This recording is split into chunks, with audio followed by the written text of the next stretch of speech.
Hey everybody, welcome in to episode, was it 4 of Beer, Bourbon, and Baseball? I should know these It's things. it's episode 4, but you put 5 on Twitter. That's okay Is though. it 5? Oh, I don't know what it is. It is what it is. Welcome in, and it's our first ever guest, so it's the best way to just look stupid is with a guest.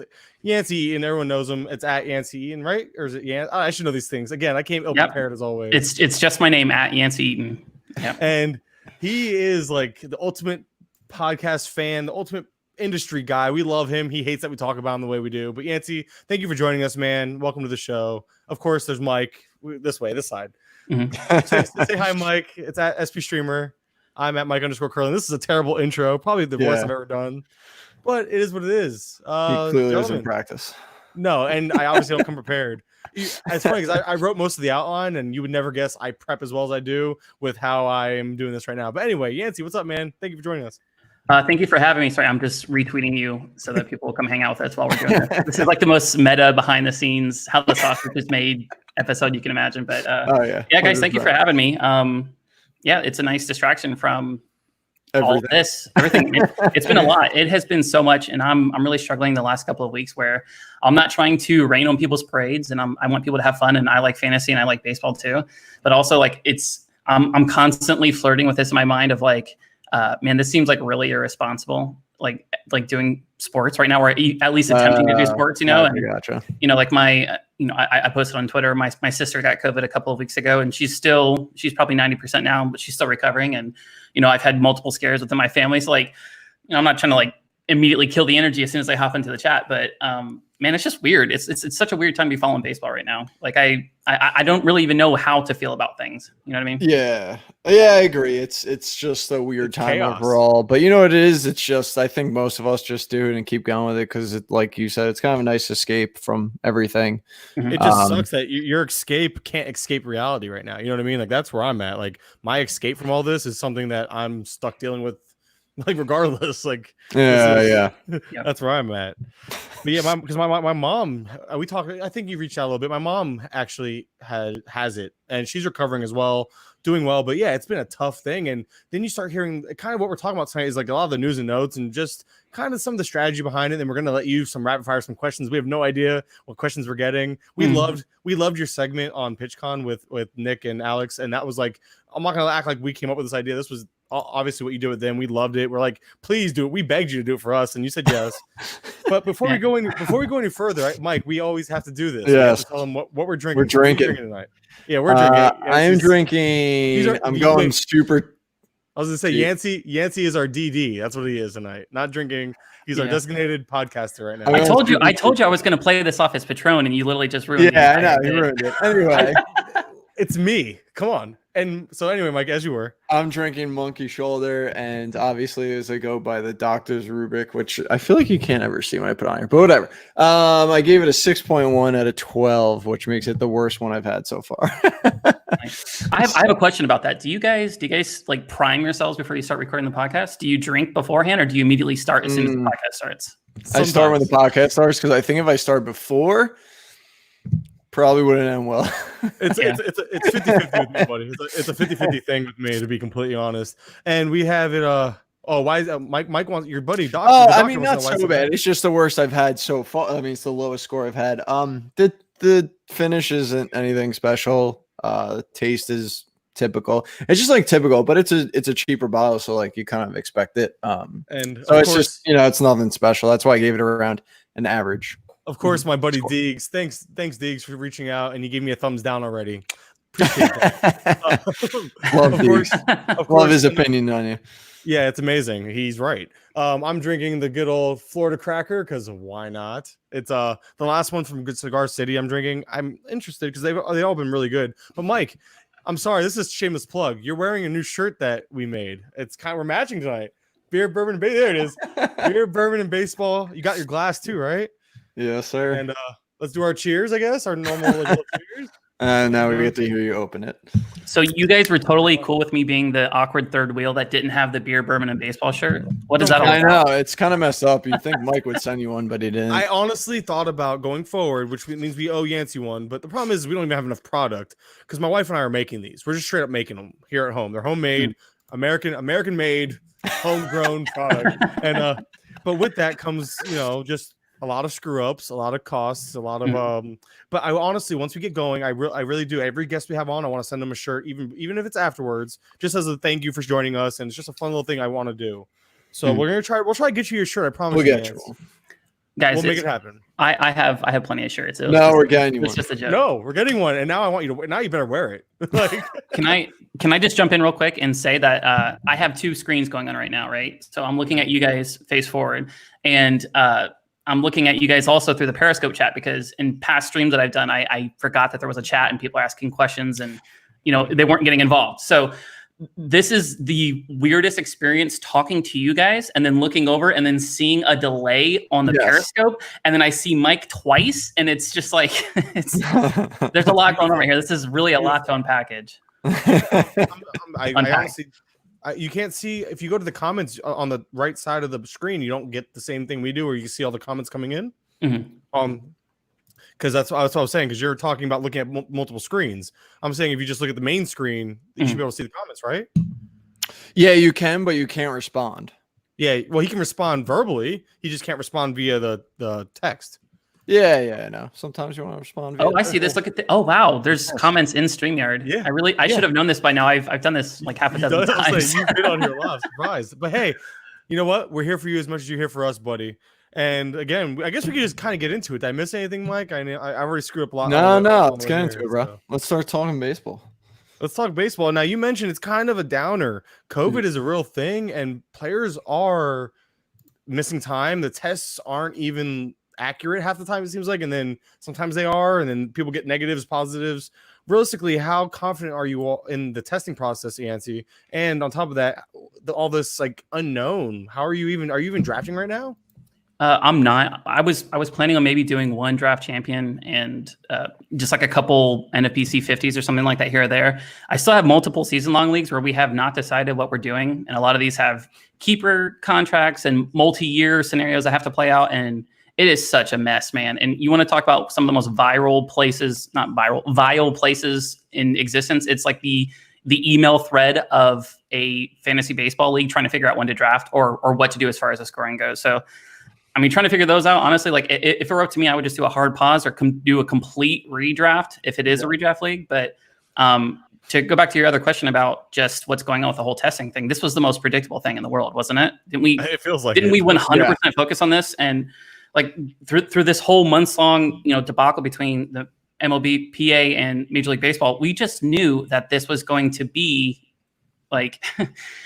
They were talking about finances so much and the back and forth in that negotiation process. I don't think they really hammered out the details on what it was going to take, logistically speaking, to get this testing in order. And, Gray Albright from Raswell had just an amazing tweet that a lot of people copied, and he doesn't get enough credit. But whenever he literally said, like, hey, guys, it's understandable that they didn't have the tests and, the organization of the test because it was 4th of July weekend, like understandable that it happened to fall on the 4th of July. Like, so, maybe they just got a little confused. Like, just the oversight, the level of care, the level of planning, it's really disappointing. You're hearing like all these horror stories about like the breakout in Phillies camp and multiple players, and we don't know why this person hasn't reported or this person hasn't, and you can't technically say anything. And I mean, I'm giving you a really long-winded answer, but I think this was just incredibly predictable and disappointing. And every single time I hear another player like testing positive or anything like that, I feel worse and worse about being so invested in wanting baseball to come back.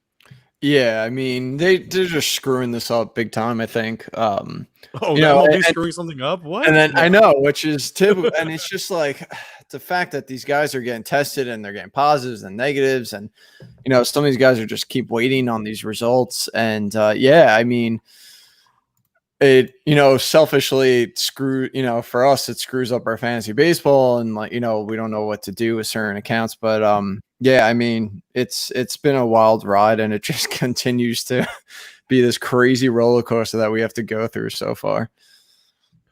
Yeah, I mean, that's pretty much the brunt of it. I don't want to harp on it too much. I mean, we all kind of agree. And honestly, what happens? My thing is what's the next step when you're in season? Say the season's going to start. It looks like they're going to push forward.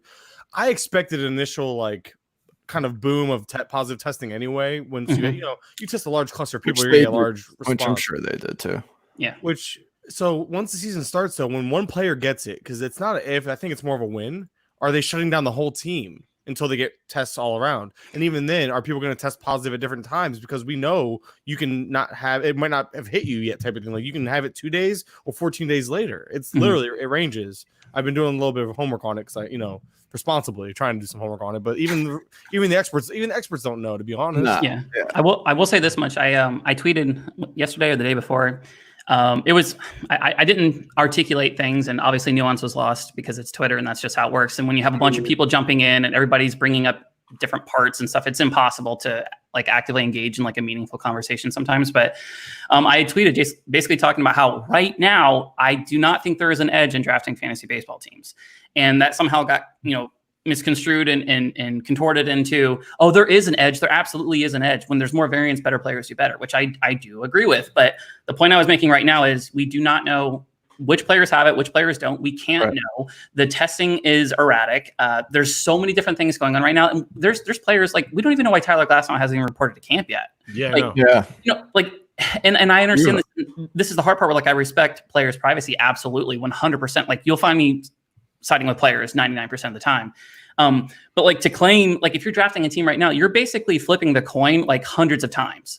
And yeah, of course, sometimes because of statistical flukes, like sometimes you're going to get lucky. You're going to be on the right side of those coin flips, but you can't know who has it. You can't know how long they had it. You can't know if they're asymptomatic or symptomatic. And then, like I was listening to Scott, Jen Sad, and Eric, Jeff Erickson. It's really hard to say people's names live. I don't know why it is. I know these guys. It's so wild. I know all these guys like so well, but your name is on the screen, and I'm gonna screw it up. Yeah, that's true. But these guys are always talking. Jeff was saying he's like, whenever I hear that somebody tested positive for COVID, I'm gonna knock them maybe 10% off of their projection, which I think is a totally reasonable take, right? Yeah. But even therein lies a problem where it's like, okay, are they symptomatic or are they asymptomatic? Yeah. Because the reports we're hearing is Freddie Freeman is like, at one point he was like in fear for his life. Like it was literally like destroying this dude. You know what I mean? Mm-hmm. And then there's other people who are testing positive and they display no symptoms whatsoever. Yeah. So it's like, do you dock that same 10% off of productivity from, this player that can barely get out of bed for 2 weeks versus this other player who, hey, he showed up ready to work out and they told him that he had it and he had to go home. You see what I'm saying? Mm-hmm. There's so many things that you just can't know. And in my typical long responses, I'm not really saying much with a lot of words, but I just think it's just going to be such a mess, man. And my one piece of advice, I guess, that nobody's really asking for, but if you can wait, absolutely wait. Right. Oh yeah. I would hate for you to draft just the absolute best late as possible, all on top of the news, and then a week before the season starts, your top 3 first round, your 3 picks in your league all get COVID and they're out for half the season. Is that because you weren't you weren't sharp enough and you didn't pay attention enough, because you weren't realizing that you had an edge, or you weren't following? No, that's just because you got unlucky. And I'm a poker player. I don't play as much live as I would like to, but I still play a lot. And I like having agency. I like having control. I like knowing that, poker is very much a skill game. Yeah, there's a luck variant involved with it, but the same people win every single year. And there's a reason for that. It's because they know what they're doing, right? In this instance right here, like until I know what's going on, like this feels like roulette, and I'm not about that. 100%. Totally agree with that. Yeah. And speaking on Freeman, the part that's really intriguing to me is that, obviously he's doing better and all that, but we saw Kiri come out with pretty open about his whole thing, and it took him pretty much a month to get back to 100%. It sounds like between when it started to now, it's been a month. It's been about a month since the symptoms started to where he's at now, and he says I feel 100%. That means it probably took him roughly a month to get there. You're gonna have players like that, and Freeman very much might be ready for opening day, but at 80%? You know what I mean? 75% is you, or as a family man myself, as a guy, we're all married here. I have kids. I don't think either of you have kids, correct? I don't mean to get personal, but it doesn't matter. Honestly, it might as well be a child, to be honest. But I don't mean to get personal. And honestly, the kid thing, it could be an extra factor, it could not. But let's be honest, like having a family and someone like Freeman who makes the money, he could just be like, you know what? Opening days right here, I don't feel good. I'm gonna opt out. I'm just gonna opt out last minute. No one's gonna blame him. And honestly, I don't blame any of these players opting out. Totally get it. And especially the ones having babies. Look at the. I mean, I'm hearkening back to all the other podcasts that I listened to where, this isn't me throwing mud. You guys know this. Like, I'm not really like a shade thrower, but just listening to a lot of podcasts where I don't think anybody's going to opt out. I think you're going to have maybe a handful, a couple people. They're not going to opt out. That's millions of dollars. But yeah, but when you're David Price and you signed a contract where you had, what was it, $240 million guaranteed. do you really care? I know this sounds awful, but do you really care about $15 or $20 million? Yeah, you're right. What does that like nothing to them? If there's a 0.1% chance that I could die or have permanent lung damage if I play this season, you know what? Actually, I will give up $20 million. Yeah. I don't care. You know what I mean? And just seeing that, we have multiple players who are some of the highest paid players in the league that are seriously considering this. Like, I think we kind of missed the mark on this. I think we didn't really anticipate that, hey, you're actually going to see some players that are opting out, like I think Wheeler's saying that he doesn't even know if he's going to play yet. Yeah. Which is insane. And it's, and I don't blame any of these guys. Kind of like you said, even if there's a shot that you get it and you could die or give it a loved one, and you're really worried about it, then no amount of money is worth it. Yeah. If you already have generational wealth, right? We're talking about grandkids, grandkids. Right.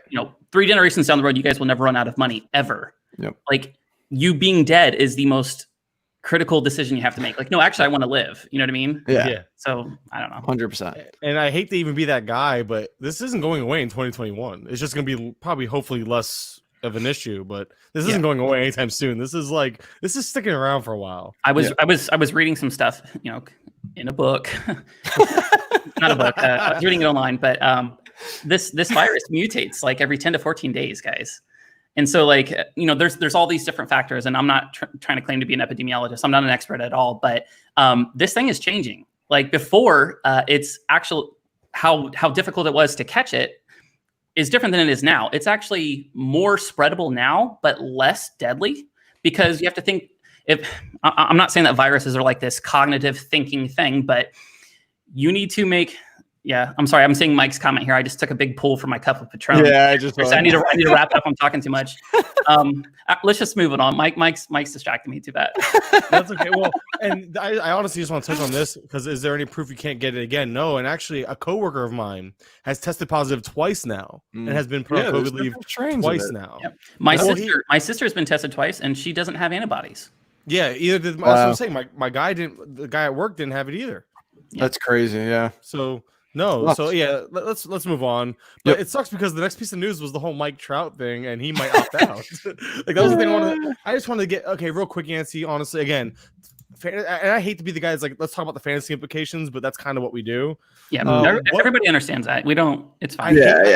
I still hate it. Like, it's no one's gonna hate you for it. But you can give a quick answer. We know there's a lot to it. Everyone kind of knows there's a lot to it. But where would you feel comfortable taking Mike Trout right now in a draft? If you were drafting early, because there are drafts. Heck, me and Mike are in a draft right now together, the same one. Mm-hmm. I mean, very quickly, like, it is super easy to, I don't want to say easy, but it is possible. Last year, I won my TGFBI league by 7 points over second place, right? And I was sniffing at the overall championship for most of the year. My second round pick was Andrew Benintendi. Like, I had 8 picks of my top 15 that were basically zeros, right? And I still managed to win the league. Is there a path to you still being really successful and you don't have your first or second round pick absolutely perform? Yes, it's super possible. But I think in a season like this, where you do have such a short leash and such a short track to recover those counting stats, and everybody's trying to do the same thing, everybody's teams is going to be decimated. So, like, this idea that you're like, oh, I'm just not going to draft saves because, I'll just get them on the waiver wire. Everybody's doing that. If you have a deficiency, if you're, whatever, in a season like this where there's so much uncertainty, I need to draft as many certain things as I possibly can. And if it legitimately looks like Mike Trout is going to sit out or he's going to be gone at least 10 to 14 days because he has to quarantine when he leaves the team, then absolutely, you know what? I will totally take Trevor Story over Mike Trout. I don't care. You know what I mean? That's not going to lose me the league. Sure, maybe I have egg on my face at the end of the day, and Mike Trout plays every single game and he wins AL MVP and he carries you to the promised land, perhaps. But I think at this point, with all the clamoring, I feel like he's priming the team. He keeps putting out these little media drops, because he's seriously considering not playing. So it's a pass for me. I mean, maybe if he's sitting there in the 4th or 5th round, I'll consider it, but it doesn't look like I'm going to have any of them. Yeah, I agree. I don't even know if I take him. I mean, personally, I don't even think I take him in the first round. I mean, it's too. I know Mike's all about the upside over there, but I don't know because there's too much and like Yancy said, I mean, everyone's going to be struggling, and if you take him and he's down for a couple of weeks, how are you going to find room? Anyone on the waiver wire when everybody else is going to be looking too, because it's going to hit everybody's team, and I don't want my first rounder, to be someone that I'm going to have to replace and battling everybody else. And can I say one more like dark thing too? With this shortened season, there's a very real chance that we're going to be. I'm in 14 NFBC leagues, right? There's going to be a very real chance that we start the season and we don't finish it. So if you're drafting players, even anticipating like, oh well, heck, I got Mike Trout in the 6th round. Well, but you already missed 2 or 3 weeks, and the season is already cut in half of what it was supposed to be at 60 games. You just took a 0. You just got blanked. You know what I mean? Like, there's a very real chance that we don't get the full 60 games in. I think that's something we have to consider. All right, and we're done with the Trout talk. I hate to beat everybody. I don't want to beat it up. I like where we went with this. And there's just a couple of pitcher talks, like kind of a couple of pitching situations I want to get into real quick. One being the Dodgers, obviously. David Price, you mentioned already opting out. Who do you like, Yancy, to take that spot? And who do you think actually has the maybe more long-term or full season upside out of the options? What were the options? You broke up. Mike Trout and who? Well, I was talking about the David Price opting out. Oh, okay. And the Dodgers rotation, obviously, it's May, Stripling, and Gonsolin. Gonsolin gets no love, it seems like. Stripling's he's already been stretched out to 3 innings. They're talking about stretching him out to 6. May should be ready to throw 5. I'd like Stripling to be the guy, but where are you at in that? I drafted Stripling in a bunch of leagues, including 2 GFBI, where I was anticipating him being a long reliever, right? That's just a back-end guy who can vulture some wins. At this point, I think Ross Stripling, like, the writing is kind of on the wall. They tried to trade him. Listen to me. They tried to trade him. They have messed around with his workload and his role for years. I don't think that suddenly now, whenever he's given another opportunity, they're just going to thrust him into the starting rotation. I don't think that's going to happen. I think more likely we're going to see Destin May, and then we're going to see, Ross Stripling. Maybe he becomes one of those hybrid, what they've been rumored with Trevor Bauer, where he's actually, pitching 3 or 4 innings every 4 days or something like that. I think that's way more likely because he's proven to be effective in that role than him just being thrust into the starting rotation. And, he's all of a sudden he's a workhorse. I don't think that's going to happen at all. Do you think that boosts his value a little bit as far as win potential? Assuming he's not starting games, if he's coming in as Urias's piggyback or Dustin May's piggyback as the 4th inning guy. Yeah, I'm a little reticent on like everybody keeps talking about like, oh yeah, Yusmeiro Petit, he's going to be super valuable this year. Like everybody keeps mentioning like the same handful of guys. I think Ross Stripling is the one case where you could say, all right, well, it actually makes a ton of sense because the Dodgers are predicted to win, the most games out of anybody, right? So maybe he does get 4 or 5 wins. Maybe he actually does get a couple of saves. Kenley Jansen's role is up in the air. Like we don't know what his health situation is with his congenital heart problems or whatever, but man, I don't know. He's one of those guys where I'm taking like towards the back end of the draft. And if I get a couple of wins from him, I'm ecstatic. I know the ratios are going to be good, but like anticipating that he gets any type of workload role, I think is just, I don't know. I just think it's kind of risky. It's an unnecessary risk for the most part. And his ADP is like skyrocketing. Yeah, that's where I get frustrated because I was actually a big Stripling guy. Mike, I know you're the SP streamer guy. Come on, Mike, where's your pitching? That's his handle. On this? Yeah, no, I mean, I did a quick deep dive on him recently. I like some of his breaking stuff, but I agree. I kind of feel like they're going to end up tandeming that spot with him and May. And I don't think I certainly would bump him up, but I don't think probably as high as he's going to end up going. But yeah, I think he might go behind May actually. And yeah, definitely going to get you some wins. If he just does like 3 innings or something like that, in that role. So, I mean, again, I think his value goes up, but I bet you it's going to go way above what he's actually worth. Cause I think people are going to get way too excited about it. And the Dodgers toy with their rotation. And I tweeted out a couple weeks ago, I think the only Dodgers that I'm drafting that are pitchers right now are, Buehler and Kershaw, because everybody else, it's like, I don't know what the hell they're going to do with them. And the Dodgers just always dodger and mess with everything. So they're just too unpredictable to take a chance. As much as people love Urias, I could see them letting him only go 4 innings. Who the hell knows? What do you think about Buehler and his comments about being a slow starter?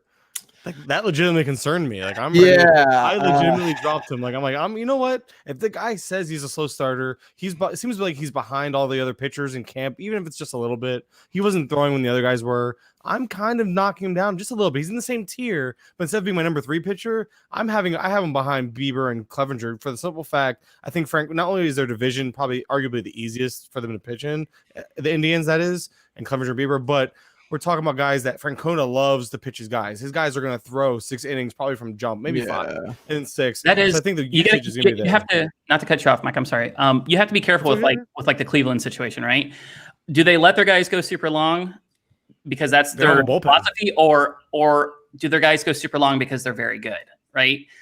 Both. I guarantee you, if they had an entire staff of pitchers that were genuinely struggling, they would not be, they would not have this reputation as letting their guys go super deep into games. That's true. You know what I mean? It is all about being competitive. And Michael, just to go back to like the point that you said, I think you said it's like within that, whatever you said, like you said one line that is absolutely perfect.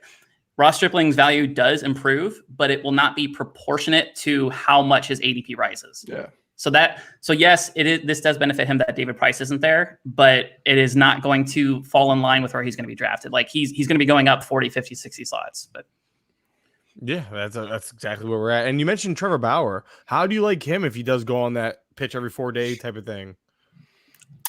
You as in Yancy. You talking? Sorry. Might want to clarify. My apologies. I'm not the greatest host sometimes.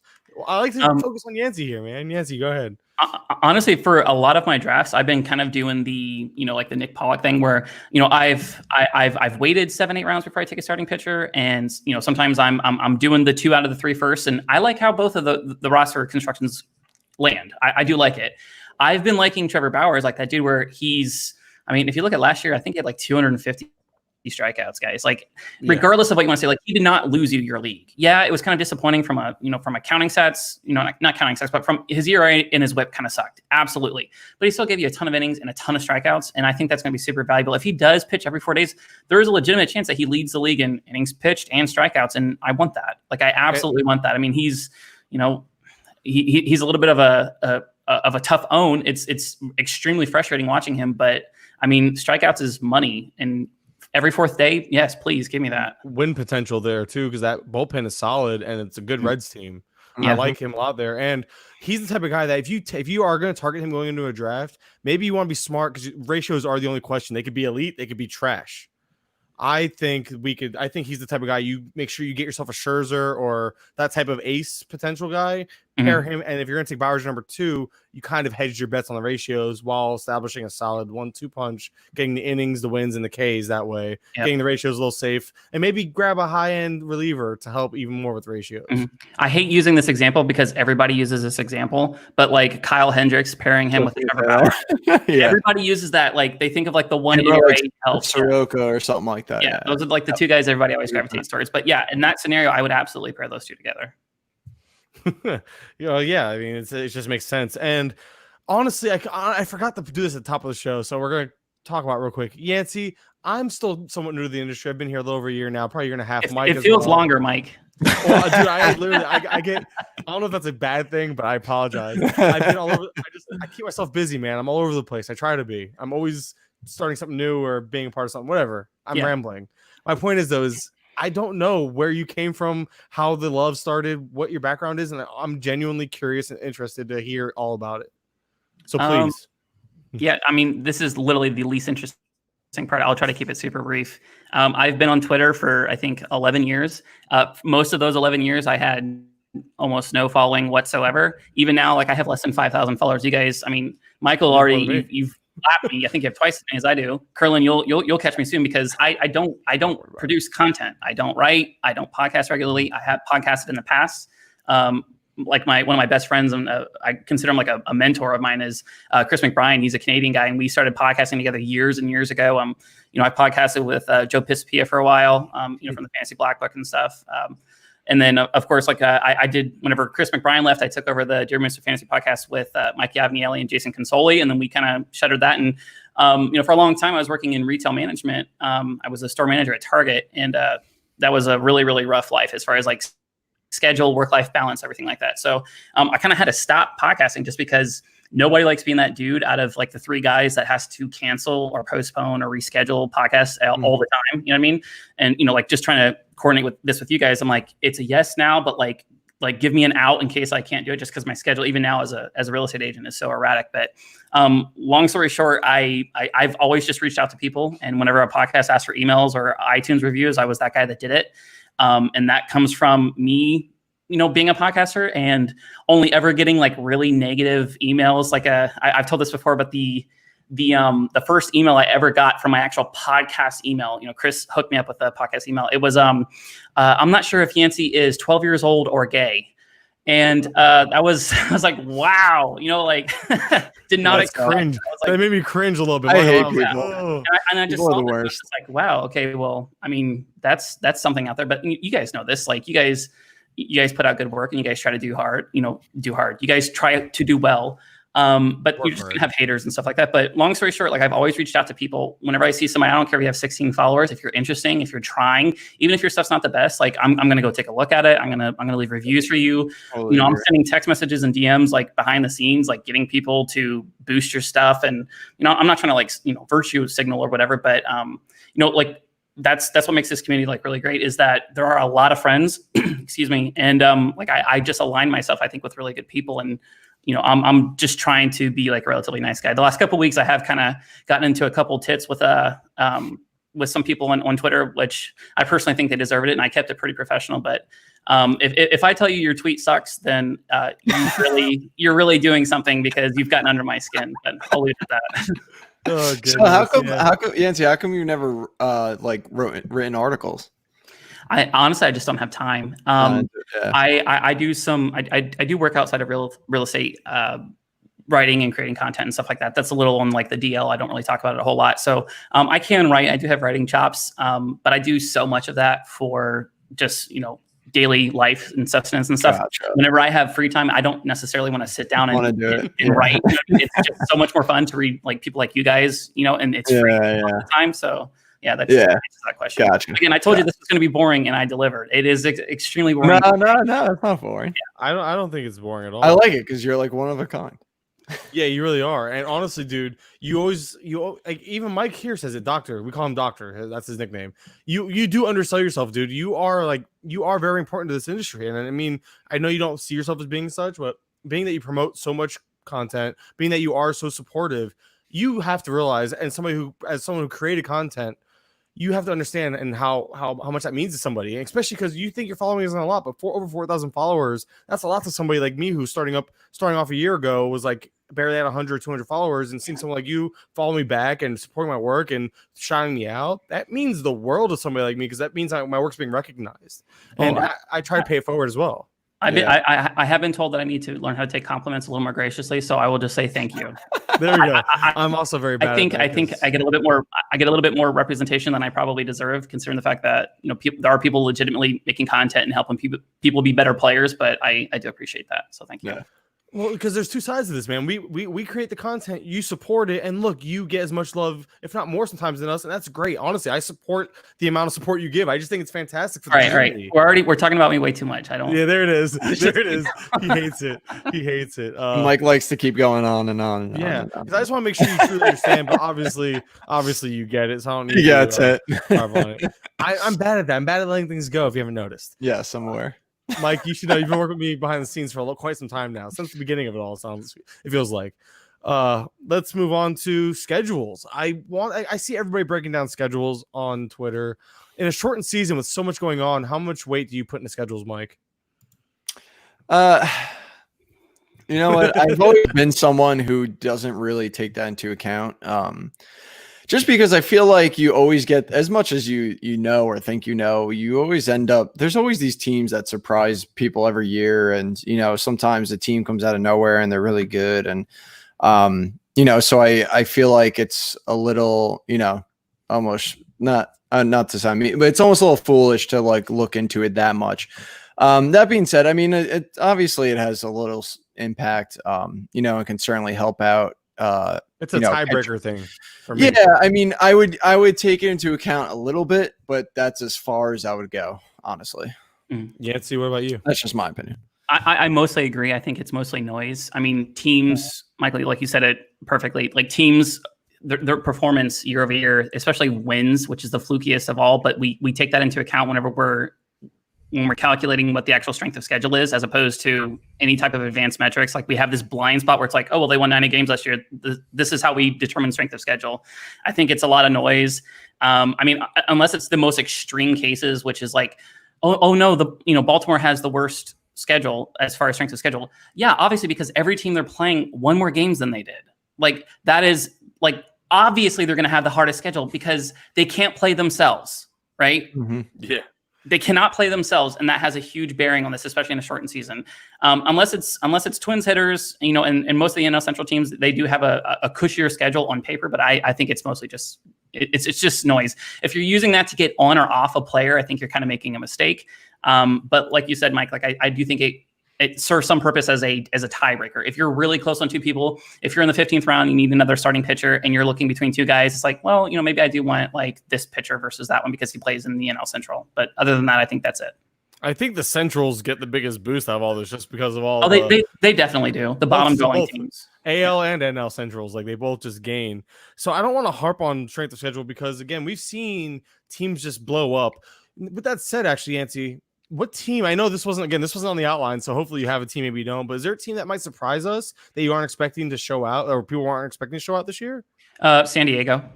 You think so? You think that they can win the West? Or? Absolutely. I think they have enough top end talent, and I think that they have such a deep system that, you know, even if they get wrecked by COVID, I think that they can go really, really deep. I mean, it's the same with the Rays and the Dodgers. Like these are three of some of the, you know, just the most deep organizations. So if they get off to a hot start where they're 5 or 6 games over 500, and, you know, as other teams are taking losses and having to cycle players in and out, you know, like look at the Angels. That's not a particular. I know it's gotten better. Their farm system has gotten better in the last couple of years, but these are teams that want to contend, but they do not have great farm systems. So that depth is absolutely crucial. But I mean, the Padres can go deep. Like they can go really, really deep. And I've just been. This is partially because I've tweeted out multiple times that we're going to have a Rays Padres World Series here very, very soon. Just because, you know, Sammy Reed, who's one of my best friends, he's a Padres fan. You know, I'm a Rays fan, kind of thing. But I really like what the Padres are building. I think in like a year or two, if they can acquire like 1 or 2 just like ace pitchers with some of that depth that they have, they're going to be just disgusting for a long time.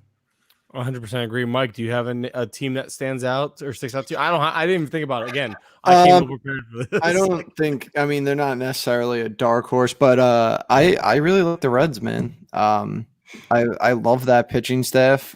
You know, especially if Bauer goes back to 2018 Bauer, which I don't know if it's going to happen, but yeah, I just think that staff can really carry them. I like their offense, so I'm actually might bet on them this year.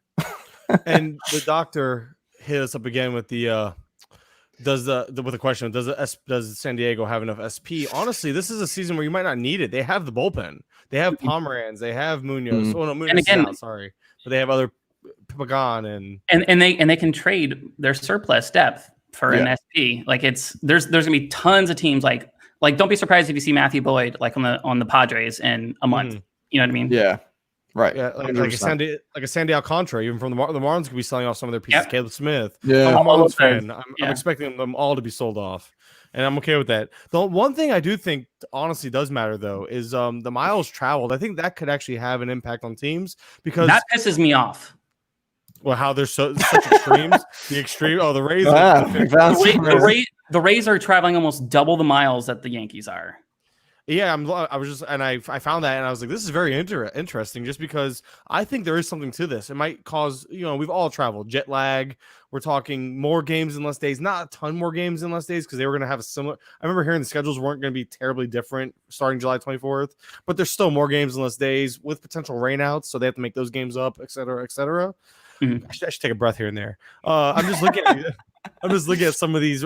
It's like legitimate extremes. You have the Brewers at the very lowest as far as miles traveled at 3,962, but then the Rangers at 14,706. Mm-hmm. Could this be something that plays just a little bit into again more of a tiebreaker thing? Because I just think there's a little, not a lot, but there's a little something to it. Anybody, I don't care who jumps on this one. I didn't. I mean, I'm sure there's definitely obviously some fatigue that happens. I feel like I've heard about players kind of complain about it in the past and how tough it can be.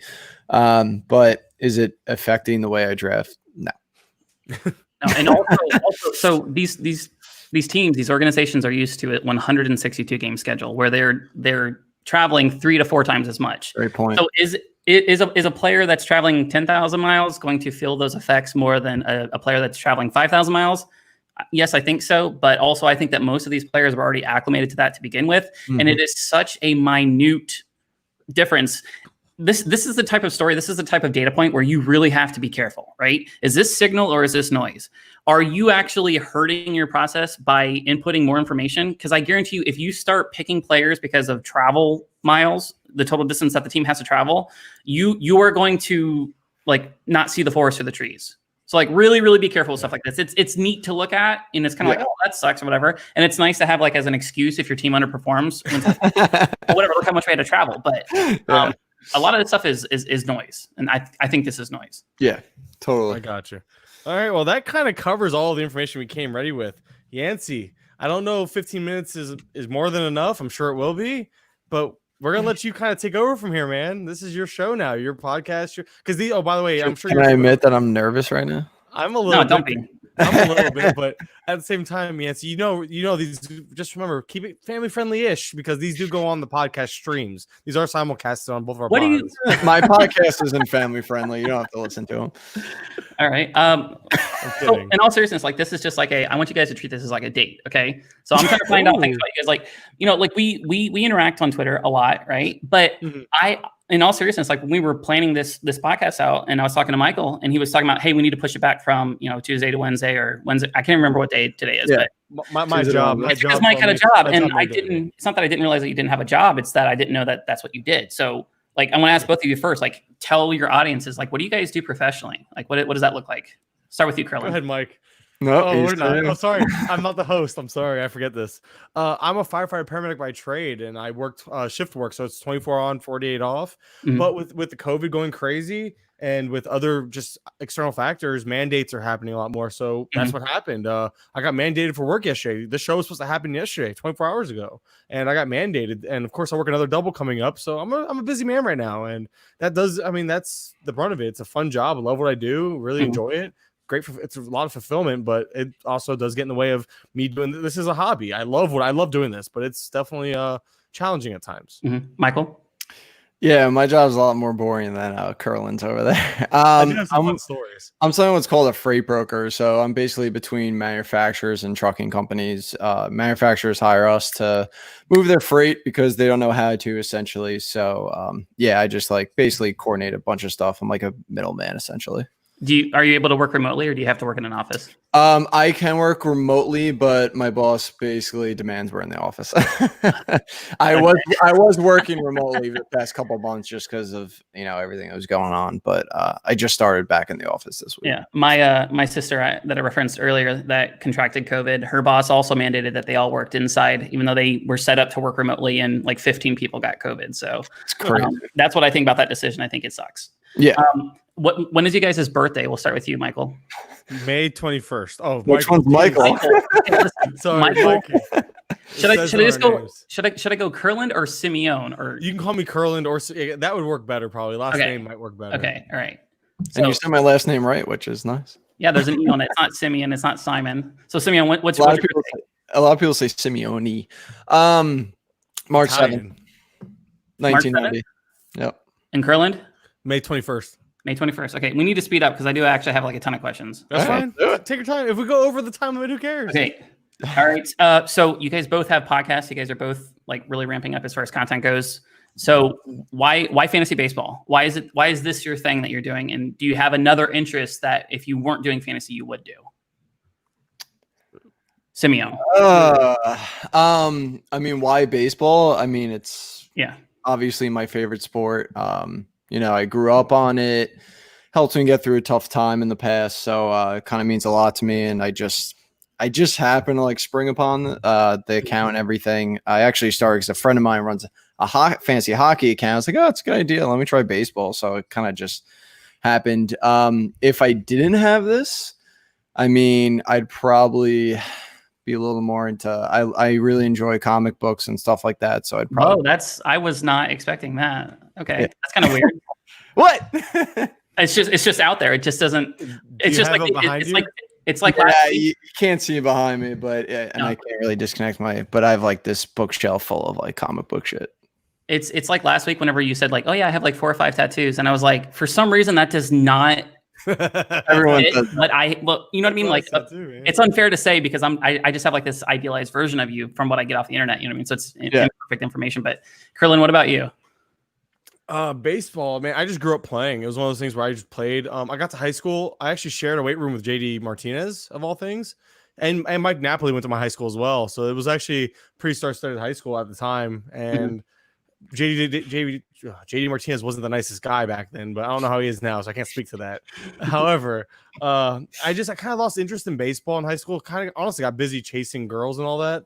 And then a few, I'd say about, I don't know, 5-7 years later, I was like, let me try fantasy baseball. A buddy of mine got me into it. Hey, this girl thing isn't really working out. Let me try this. I ended up well, now I'm married with kids, so it worked out well enough. Yeah. But yeah, I was like, I need a hobby. I need something to do. And my buddy got me into fantasy baseball. I was like, all right, cool. Let's try this out. And honestly, 5 years later, I'm listening to a podcast and I'm like, I find myself arguing with this podcast. I'm like, I don't agree with what they're saying. I'm like, all right, this is it. Here comes the content. Like, this is when I'm going to just start putting it out there. And that's kind of how it just started. I was like, I just have an opinion. I love to talk, obviously. And I talk fast, so it's great.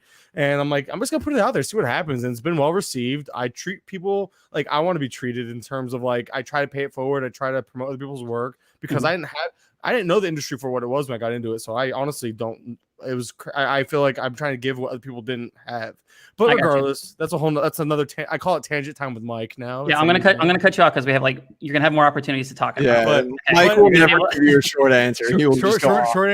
Short answer. If I wasn't doing this, surprise, it'd probably be fantasy football because that was my first ever fantasy sport. I just found baseball more intriguing. It's like chess to checkers. I got you. Okay, very quickly, Marty Tallman asked in the chat, Yancy, who's your favorite player of all time and your favorite fast food joint? Probably Five Guys because I eat there the most, and it's one of the few places that my wife likes as far as fast food goes. And my favorite player, I came to baseball late. I did not play baseball at all in my entire childhood. Never played in Little League. Nothing ever. So me getting into baseball is super weird. But as far as the actual person, Johan Santana, I met when I was working at Target because he trained in Fort Myers, and he had just had his surgery, and he was literally in a sling. And my 20-year-old still brain not fully developed jerk self asked him to sign a ball whenever he was in a sling, and he did, and he was so freaking nice, and I've always remembered him for that. He was the classiest, nicest guy. But yeah, that's a tangent. That's awesome. Okay, so what do you guys both of you guys are getting an audience pretty fast, and it's really cool to see, right? So I'll start with you, Curlin. What do you think is your niche? What are you bringing to fantasy? Because everybody knows this. Everybody has a podcast, right? Everybody's starting a website. And competition is great, right? Iron sharpens iron. You want people to be getting involved with this because competition breeds success and excellence, right? So what do you do that is different and that is special? What is your niche? I don't know. That's a tough question. I got to say my personality is kind of what I've always heard that my goofy kind of always something happening between the malfunctions, me sleeping. It's just kind of embodied who my personality being who I am has really become its own cartoon character. It is a lot. It's a lot. Again, I don't know how to take that. Is that a compliment or a bad thing? Hey, listen, I'm a lot too. I'm absolutely a lot. Okay. I don't know how to take that, right? That's why I feel like you and I kind of connect. I guess that's a good thing, right? Yeah. Some people hate it. Some people like it. Listen, that was not to cut you off. I'm sorry. That was my mantra in high school. I either was your absolute favorite or you absolutely hated me. I was prom king my senior year, but I also there was a lot of people who did not like me. I was suspended from school a lot. I got into a lot of trouble. I know that life.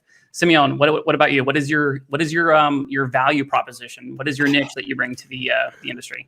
Yeah, I mean, I guess that's what I built everything on, which is, I guess, streaming. Yeah, I mean, I started the account, and I guess it was a nice little niche that no one really, I guess, solely dives into too much. So I'd say that, and then also I just think I try and be super personable to everybody. I try and answer every single person who asks me a question. I could have, 500,000 followers. I would never lock my DMs. I want whoever has a question to be able to get to me. So I just think I guess that's what I bring. I'm with you right there. The DMs thing gets tough sometimes, though. I'll tell you that because it does. Oh my God, I'm not even I said, I don't really even portray myself as an analyst, but sometimes it is legitimately overwhelming. But keep doing it. I still want to help people. I'm not acting like I'm too busy or too big time for that. But it is a lot. We'll start with you, Simeon. How did you meet your wife? What is that story? So actually I went to high school with her and I never spoke to her ever actually in high school. And then, in college I had a mutual friend and we ended up seen each other through mutual friend and just got to talking, and that was it. Not a great story. All right, Curlin. One of those pay order brides. No, I'm kidding. Mail order, whatever it was. I'm 3 beers deep. I'm starting to feel a little bit. We worked together. I met her after high school. It just happened to line up that way. She was a hostess. I was a waiter. I used to wait tables for years, and it just kind of happened. She actually quit. That's when we hung out, because she had actually a strict thing about not dating coworkers. So she quit. We actually hung out like 2 weeks later, and then the rest is literally history. There's an expression now. There's an expression for not dating people that you work with, but you said that this is a family-friendly show, so I won't say. Don't shit where you eat. Yeah. Very quickly, I met my wife. She actually dated. She went to school in a different county than I did, and I was like a band nerd and stuff in high school. But I did ROTC and track and stuff too. But she dated our drum major, who I hated. Like, I hated him. Like, he was like the worst dude in the school. And she was just always around, but I wasn't her friend. And then after high school, I actually moved to Gainesville, Florida, to go to school for a little bit. And I just like started talking to her online. And one night I got hurt and I got a concussion, and they sent me home. And I was like online on Facebook back whenever Facebook was still like super new. And I was just like, literally like my brain's swelling, and like I'm just like not making sense online. And she's messaged me her number, and she's like, call me. And she stayed up with me all night because she was worried about me.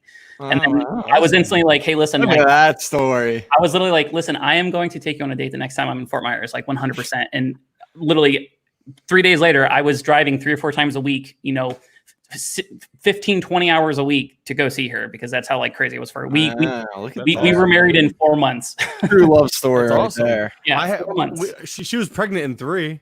With our first kid. But you realize, I don't know if you know this, but I live in Florida too, Yancy. I did realize this. Yes. I wasn't sure if you knew that.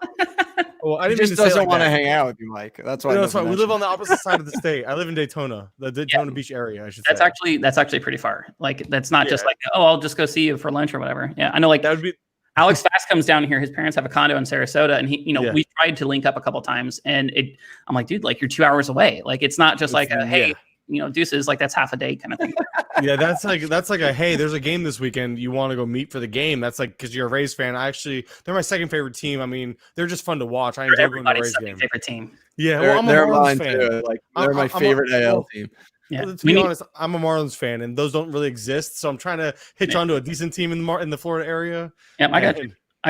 All right, we got to speed this up because I still have a bunch of questions. Go ahead, this is just a yes or no answer, both of you, really quick. Okay, can you drive a stick shift?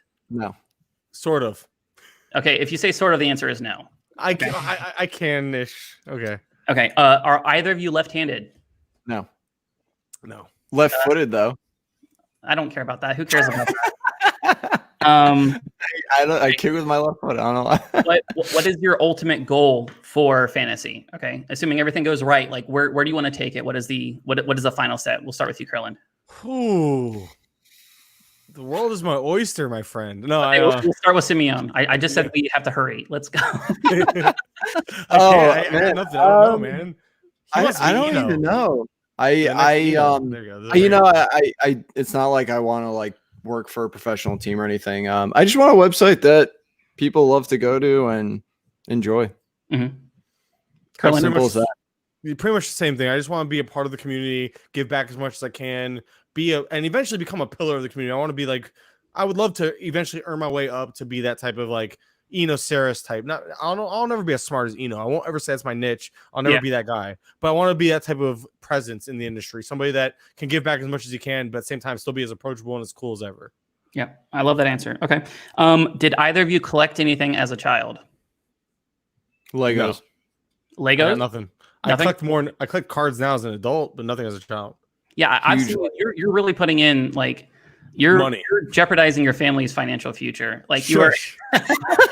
My wife does not listen to these podcasts, but if she did, she would definitely. I put a few hundreds. I might put $1,000 a year into cards easily, honestly, which isn't that much, but it is a lot at the same time. Okay, this next question: what is the ideal way that you take in a baseball game? So I'm not just talking about like what is your TV. I'm talking about your setup. What are you drinking? What time of day? Where are you? Who are you with? That type of thing. We'll start with Simeon. Wait, going to a game or at home? At home. I don't care about going to a ballpark. During the day, outside, It's hot out. What are you eating? What are you drinking? Like what is that? Eating chips and dip and burgers while drinking. I don't like beer, so anything but bourbon. Okay. Curland? My family hates sports. My kids, I can't get them into it. I try. So I set this up behind me. You can see behind me. Right now there's a moon man drinking a beer. You can't see the beer, but there's a beer in his hand. That's my new setup. That's my new ideal thing. I'm gonna be sitting here in my chair, drinking a beer, having some wings, some chips. It's just snacks. I'm gonna have 2 games going on there, one on my iPad, and that's the whole. I literally set this up for baseball. I was like, screw it. I'm investing. This is my ideal setup. I got my 2 monitors, my iPad, 3 games at once, and I'm gonna have a great time just watching baseball, picking out and having a great time. That's gonna be my ideal situation. Okay, nice. I like watching Inside because it is hot as hell here in Florida. It's awful. Most overrated state in the union, easily, right? Yep. Awful. Terrible. I hate it. You're not kidding. Dude, I was talking about the other day. What happened when I was a kid? I did not mind the heat. I hated it when I was an adult. Yeah. And this is coming from a guy that has to sell Florida real estate in order to survive. I need a house soon, man. I'm going to be buying a house in a year. That's a problem. I'm just kidding. It's great. You guys should come here. Let me know if you need looking to buy yourself.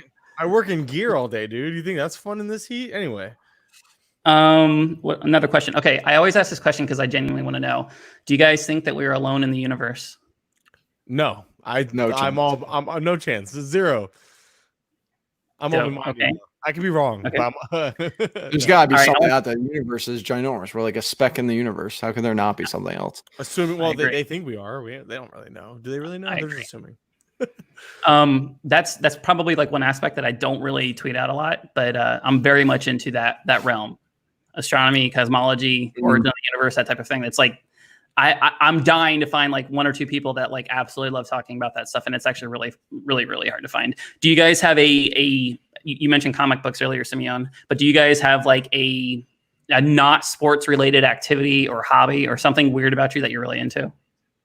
I wish. I'm so dedicated to sports. Like I said, even my other hobby is collecting baseball cards. I do enjoy bowling. I used to be really decent at it. Not great. That's kind of sport, though. Yeah, it's a sport. You're right. Oh no, it's sad. I'm such a jock at heart. Yeah, mine would just be comic books, and I mean, I constantly watch movies all day, every day. I do enjoy a good like one of those like thriller type books though. Like I haven't read one in a while, but I'm into like those murder mystery books a little bit, like the little thrillers, like the who did it type of things. It's a weird little guilty pleasure of mine. Okay, I want to start getting weirdly enough into poetry too. Okay, I like that. I used to like it. Yeah. Anyway, that's about it. I'm trying to look if I have any other questions. You guys kind of touched on a lot of them. Do you guys have a prediction that you've made as like within the industry, like a prediction that you were most proud of? Like this player is going to do X or this player isn't going to do blank. Do you have anything like that kind of stands out as like your standard bearer of like good predictions? No, I haven't been around long enough. I feel like I started off too high. My thing is I set the bar too high for myself. If you go back to listen to my I think it was my first ever episode of Bases Loaded. My first ever episode, I did a sleepers, breakouts, and busts. My bust was Vlad Guerrero, considering his ADP, which made sense and pretty good. It might have been obvious. My breakouts or my sleepers were like Josh Bell, Ketel Marte, and Jorge Polanco all last year, which they all had that year. That's which hot. is great. Which is again, I set the bar too high because if you go back and listen to it, it's all there, and I'm like, now it's like, well, here goes nothing. I'm not gonna repeat that. So I can only go down from here, unfortunately. But that's where that's kind of been. Again, I started out the gates just doing better than I expected. Yeah, that's pretty good. I have a couple. I tweeted years ago that Blake Snell is going to win a Cy Young this decade, and that same year he did. So I had that as my pin tweet for a long time. Yeah, I remember seeing that. Yeah, it just felt so good because like whenever I tweeted that, he literally had like a 6 ERA and like he had like a 1.5 WHIP, and it was just so out of the blue. And I just kind of like tweeted it like wishful thinking kind of thing. But you know, if you believe it, like the universe will allow it to to materialize kind of thing. And then also like speaking of players that I've actually met in the past, I mentioned Johan Santana. I met Corey Dickerson, C-Dick, who was like, one of my favorite players. I was super excited when the Rays traded for him. And I would tweet about him so much. I was talking about like, it was more fun than anything because at this point he was like kind of like a pretty forgettable player. But I tweeted about him so much to where like he actually was voted into the All-Star game and he's since then won a Gold Glove. So like that I don't know if that counts as a prediction, but I really enjoyed it. You know what I mean? So that's kind of like a weird one where nobody was on that player. Nobody was predicting Blake Snell was going to win a Cy Young in the next 2 to 3 years, and that would probably be like the bullseye. But pretty impressive. It was pretty awesome. And I remember seeing that tweet pinned to your thing for a while. Yeah. I was trying to get my wife. It's crooked, babe. I was trying to get my wife to come on camera to say hi, but she won't. My wife absolutely will not come on. Yeah, it's crooked. We'll do it after. She's trying to make a shirt right now live for us, to be honest, and I just want her not to right now. Yeah. It's a different shirt. It's a new shirt. It's this logo. Different. It's this brand, different logo, and she's trying to. It's just crooked though, so she doesn't want to hear that. Anyway, she won't come on. I have another quick question. What are you guys' middle names? Vincent. David, pretty basic. Okay. Yeah. All right. So, what is something that I think people would be, or you think people would be surprised to hear about you? I know this is kind of like a very open-ended question, but like, is it not necessarily even like something that you're into, but like something that happened to you? Like, were you like a twin and like you ate your twin in the womb? Something like that. I wish it was that epic. That'd be pretty awesome. I mean, most people, when they find out, like at work in my personal life, when they find out I do this is like crazy to them. They're like, what? Yeah. Like they look at me like I'm crazy for doing this stuff. And I'm like, this is awesome. But in this industry, a lot of people find my profession to be very interesting. Mm-hmm. I wish I had a more interesting question, but I have more interesting answer, but I don't. I'm kind of a boring dude, man. I got 3 kids. I mean, that's something I don't know, but I got, babe, stop. Yeah, no, I mean, for me, I wouldn't say there's really much. I mean, for some reason, like you said, everybody is shocked when I tell them I have tattoos. I don't know why, but I guess that's a thing. But no, I mean, otherwise, I just feel like I live a normal life. Okay, I'm gonna ask you guys one more question. I want you to be super, super honest with me. Okay, you promise you won't lie to me. Yeah, dude, you have no idea who you're talking to right now. Okay, I'm serious. Don't lie to me. Okay, have you ever swam in a pool and not peed in it? No. That's real quick answer. No. Well, see, I don't know. I think there might have been 1 or 2 to be completely honest, but it's very rare. Like I don't even get why it's that gross. There's chlorine for a reason, right? Yeah, I've always kind of been afraid because I remember like one of the first times I ever went to a public pool. First off, I think they're gross. Oh, dude. And I don't frequent. Actually, I don't really frequent any public places, especially now. But like, I've never been like that guy that just like gravitates towards like, hey, let's go wait in line and let's go to Disney. No, I don't care. But I remember going to a public pool with like my aunt at her apartment complex, and I saw some kids jump into the pool, and they had that chemical in it that makes it turn purple, like that's amazing. And this pain this kid got, and like everybody was literally like, everybody's pissing in the pool, right?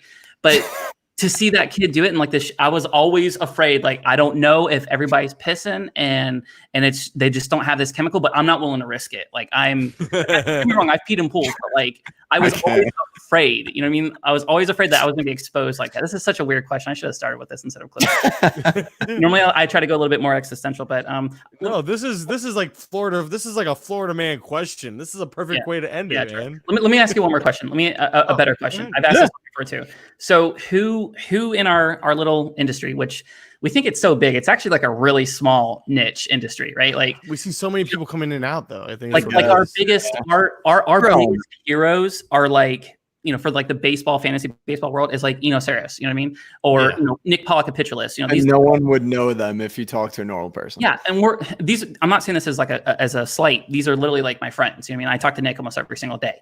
But like he has like 35,000 followers, which don't get me wrong is a lot, but in the grand scheme of Twitter, like we are very, very insular. It's very different. Right, so that's a long way of asking, who is somebody that is currently in the industry that is not following you that you want to follow you? Well, Mike got his guy, but I want like DVR and Eno. I think those two are like the guys that like I instantly gravitate to. Eno has the personality and the flair and the knowledge. DVR are the same thing, and I feel like I'm a poor man's version of that. Mm-hmm. and ultimately that's where I want to be. I think I have the personality. I talk too fast and I don't pronunciate. I don't have the sexy voice that DVR has. Mike, I guarantee you that people do not like DVR and Eno because of the speed of which they talk. That's not the attraction. So like if you're thinking that that's like your impediment. No. That's not part it. of it. That's part of it because I'm a little too over the top sometimes. They're just like they are the dudes you want to have a beer with, you want to hang out with, and they not only are they that down to earth, and I met them at First Pitch, and they were really that cool in real life, but they are the guys that not only can you do that with, but then they don't talk down to you if you don't know your stuff. They'll listen to you even if you aren't as smart as them, quote unquote, and they will listen to your opinion, respect it, and give you a counterpoint or supporting facts. And they are so awesome. They are everything I think the industry should be. And I ultimately would love, like, those are my guys. Like, if I can get those follows, that would be fantastic. Because that makes me feel like I've earned, like, you know what I mean? I know we're wrong. There's a lot of great guys that follow me already. But those are the guys that haven't followed yet. And those are guys that ultimately I would like to have follow me. Yeah, I honestly have given that exact same answer. Like on a podcast before, I was talking about, like, for years I wanted Eno to follow me so bad, like so bad, right? And whenever he finally did, it wasn't because I asked him for it. It wasn't because I was blowing up his tweets. It's just like he found me somehow and he followed me. You know what I mean? And I was like, oh my god, like this honestly feels this feels like, you know, the president followed me. You know what I mean? But that's how it was with Sporer and Mason were two of the guys that also made that list that have followed me, so they didn't make the cut. So, and like, I hate to say that, like, you know, Bubba's a great guy, Batflip, Toby, like, dude, there's so many fantastic guys. I don't want to sell anybody short. I just happen to have been fortunate enough to have their follows already, so they didn't make the list. But I just want to put that out there because I don't want to make it sound like I'm selling anybody short as far as guys who've already followed me. I just want to make sure that this community is fantastic, dude. I love every aspect of it. Honestly, I think I've made some of my better friends as an adult in it. Like, I consider you a friend of sorts, Yancy, because you were just such a good dude, and you mean it. And everything the way you come about it, and the way you put yourself out there. Yeah, I know, dude. I'm real. I'm great, dude. That's what I'm trying to say. I know you hate the compliments, but I'm just saying, like, in all seriousness, like, you are such a good, kind-hearted guy. All right, we're not doing that again. Like that. We're not doing that again. All right. Sorry, man. Michael, sorry. what's your answer? Who's somebody that you've always wanted to follow? Yeah. So, I mean, honestly, before I got into this, my two biggest, as I guess you would put it, my two biggest, like, heroes or people I looked up to were Pollock and Eno. They both, like, basically made me fall in love with pitching. So Nick just happened to follow me one day, which was amazing. Eno, I have to admit, I asked for it because he was like, I asked him a question. I was like, by the way, if you want to follow me, that'd be awesome. You shot your shot. You know what I mean? Yeah, and it worked. Really poorly, but you. That was when he followed me though back, and then, like, I also DM'd him, thank him, and responded, and I took screenshots of both of those. That's how, like, big that was for me. Yeah, so I mean, them two were huge for me. I'm not Brent Hershey doesn't follow me. I think that'd be pretty cool. Obviously DVR, like Mike just mentioned, and I don't know. Weirdly enough, I think Seeley's pretty cool. I think I like his personality and kind of what he does too. So I think he'd be kind of I'd be pretty happy if he followed me. So I guess those three. Just as a random aside, this isn't me throwing shade. I think Jake Seeley is one of the only people who has ever legitimately blocked me. And really? yeah, he's blocked me for a year. What did you do, man? Wow. I don't know if you guys remember, but this is a really stupid story, but I'll try to be quick. A couple of years ago, there was like a meme going around where it's like you could download this app, or you could upload a photo to a website and it would tell you what celebrities you looked like. I don't know if you guys remember that. And he uploaded a photo. Sure. He uploaded a photo, and it was literally like, Matthew McConaughey and Brad Pitt and, like, name gorgeous actor George Clooney or whatever. And I made like a side-by-side image of him and 50 Cent in a role where he was playing a guy that had a disease, and he was extremely anorexic. I remember that one. And I posted, I'm like, no joke. I'm like, you literally look like him in the face, right? And he, in hindsight, it was kind of like a jerk tweet. I wasn't trying to be a jerk. I thought it was being funny, but man, he didn't even reply. It was insta block, and I've been blocked for years. And it is difficult because, like, we've bumped elbows and things. Like, we've been a part of, like, the same streams and podcasts and stuff like that. And, like, I don't even think at this point he remembers who I am. But that's why, like, you always kind of have to be on your best behavior. You know what I mean? Like I said, like, I've had bad days on Twitter where like I was getting emotional and I was getting upset at people, and not really practicing like a ton of empathy and like kind of understanding like people's situations and like where they're coming from, and not to say that they're right or wrong, but like not really taking the time to, like, I don't know, kind of be kind. You know what I mean? Like, you guys, I'm sure you guys listen to Toby from Batflip Crazy whenever he does the podcast with Bubba and his own solo pod, but like he always says at the end of the podcast, like, take care and be kind to one another. And like that, like kindness piece, it's really, really important on Twitter. And it's really, really easy to forget about it. It is it does feel really good dunking on people. Like it does feel good. You know what I mean? But also like at the end of the day, like I feel bad about it. And like, I actually think about that stuff a lot. Like I got into like a little bit of a thing a couple of weeks ago, and, you know, that person deleted all those tweets and, you know, basically is like disappeared from the internet. And I don't want that. You know what I mean? Like that's not something that I'm particularly proud of, but yeah. You mentioned Yancy. That's probably your most famous block, right? Or is there one that one-ups it? But Mike, do you have one? Because I don't have a famous block, but I do have a very questionable block. And I don't know of anyone who's blocked me. How do you find out? Is there a way to find out on Twitter, Yance? I have no idea. I think you just gotta happen to stumble upon them, right?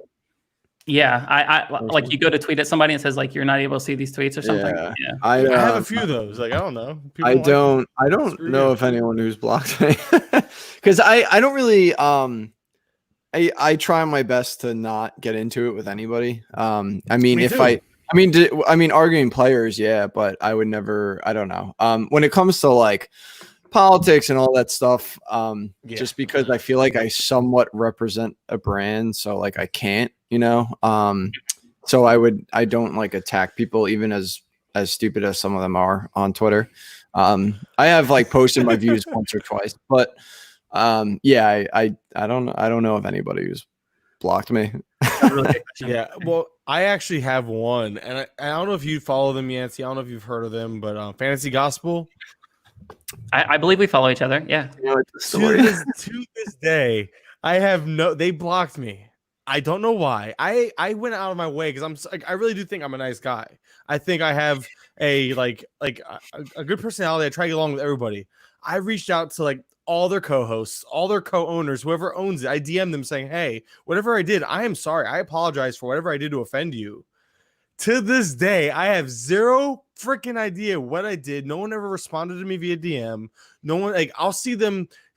I'll be tagged and stuff with them, and I'll be like, and now I'm at the point where I'm like, now I'm petty as hell. I'm like, oh, I'm sorry. No, I'm sorry. I can't see their tweet because they blocked me. Because I'm like, dude, I have no idea what the hell I did. To this day, and it's an inside joke with me. It was an inside joke with me, George, and Mike and Zach. The three of us when we all did a podcast before Mike left me for his own thing. But I'll never hear the end of this. No, you won't. But to this day, dude, Fantasy Gospel, the account, not the people who run the account, not the people who help the account, just the account page has blocked me, and I have zero idea why, and I've been trying to get answers, and I just can't have it. You'll never find out. No. Let that I mean, I think it's a good place to wrap it, but let that be a let that be a lesson. Like really think before you tweet, right? I didn't do anything. Yeah, I'm sure. Mike, you know how many times I go to tweet and I delete it because I realize I'm like, this is just not gonna go well. Like I am very good. Like as much as I talk, I'm very good at like, let me delete that. Let me save it for later and see. And let me think about it. But in all seriousness, I have apologized behind the scenes to every one of them via DM, saying, "Hey, I apologize if I did anything to offend you. I apologize if I did anything to hurt your feelings. I want to rectify this. What did I do wrong? Can you?" And none of them have responded. I give up. I did my part. With that said, I just texted him and he said he knows what he did.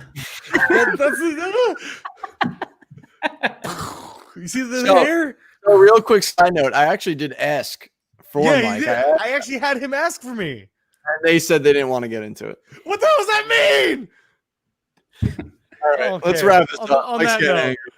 On that note, I've had 3 beers. Like, it doesn't take much. Like, I'm a lightweight these days. Like, I'm about to go DM people. No, I'm kidding. I'm done. All right, guys. Appreciate Yancy. I do, honestly, man. You being our first guest. I don't think this could have gone any better. I had such a great time. Thank you so much for joining us. You can follow him on Twitter at Yancy Eaton. Mike, awesome as always, Mike. Follow him on Twitter at SP Streamer. I'm at Mike_Quirland. We just appreciate all of you joining us, hanging out with us. Alex Fast drops in last minute. Thanks, buddy, for joining in. You missed the whole show. You missed the whole show, but hey, we invited you on, I think, so you should be coming on soon, hopefully. With that said, we'll talk to you guys all soon. Have a good night. Goodbye. We should be done. It should be